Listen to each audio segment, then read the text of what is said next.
ሰላም ቅዱሳን እንደምን አላችሁ? ኢትዮጵያ ውስጥ ያላችሁ ከኢትዮጵያ ውጪ የምትገኙ ቅዱሳን የእግዚአብሔር ቤተሰብ እንደምን አላችሁ? ሰላማችሁ ብዝት። ዛሬ ከቤታችሁ የመጣሁት አንድ ማስታወቂያ ላሳውቃችሁ ነው። እንደምን አላችሁ? እኔ ወንድማችሁ አፖስትል ደስታ እባላለሁ ከናቆሬ ጎስፔል ኢንተርናሽናል ቸርች ነው። ነገር ግን ይዤ የመጣሁት አንድ ፕሮግራም ኮንፈረንስ ላሳውቃችሁ ነው።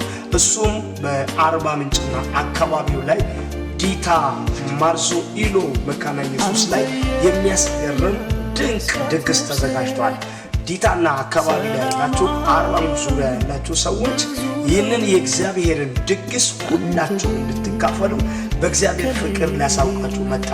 ይህንን ኮንፈረንስ የሚያዘጋጁ የዲታ የማርሶ ኢሎ መካነ ኢየሱስ ወጣቶች አዲስ አበባ ያሉ በተለያየ አቅጣጫ ያሉ እዛም ያሉ ተባብረው በምድራችን ላይ መርገም በብዙ አይነት ሁኔታ ድግምት፣ መተት በጣም ብዙ ሰዎችን ሽባ አድርጓል። ያ ይመታ ዘንድ እግዚአብሔር አምላክ ብዙዎችን ነፃ ያወጣ ዘንድ እግዚአብሔርን በመስማት ይህንን አዘጋጅቷል። ስለዚህ ዲታና አካባቢ ላይ ያላችሁ የኢሎ ተወላጆች፣ የማርሶ ተወላጆች፣ በአካባቢ ላይ ያላችሁ ሰዎች በተለያየ ጉዳይ በተለያየ ነገር እንግዲህ በማትሪያልም ይሁን በመደገፍ ይሁን አብረው እዛ በመቅረብም ቢሆን እንድታገለግሉ ደግሞ ለሁሉ ሰው ይህንን ጥሪ ያደርጋል። እኔ እግዚአብሔር ሰው አፖስትል ደስታ አገለግላለሁ።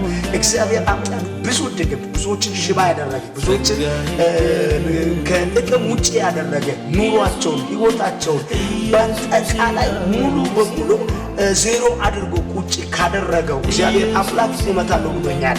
እግዚአብሔር አምላክ ብዙ ድግምትን ይመታል። እግዚአብሔር ብዙዎችን ነፃ ያወጣል። የአበቃ በቃ የተባለ በሆስፒታል አክም ዶክተር በቃ ያለው ጉዳይ እግዚአብሔር አምላክ እንደሚቀጥል በእግዚአብሔር ስም አምናለሁ። ስለዚህ ከኔ ጋር የሚሄዱ አብሮን የሚያገለግሉ አብሮ ሰራተኛ የሆኑ የሀገሩ ተወላጆችም ሌሎችም ጭምር በመዝሙር የሚያገለግሉ ድንቅ የሆኑ ሰዎች አሉ።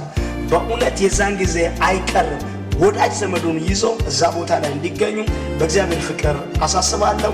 በእውነት እኔ እዛ እንግዲህ ከእናንተ ቀድሜ እጠብቃለሁ ብዬ አስባለሁ። አንድም ሰው ሳይቀር ሁላችሁም እዛ እንድትገኙ ምንም ችግር ይሁን ለእግዚአብሔር ቀላል። ስለዚህ ሁላችሁም ወዳጅ ዘመዱን ይዘው እዛ እንዲገኙ በእግዚአብሔር ፍቅር አሳስባለሁ። ሻሎም ሻሎም። አይቀርም።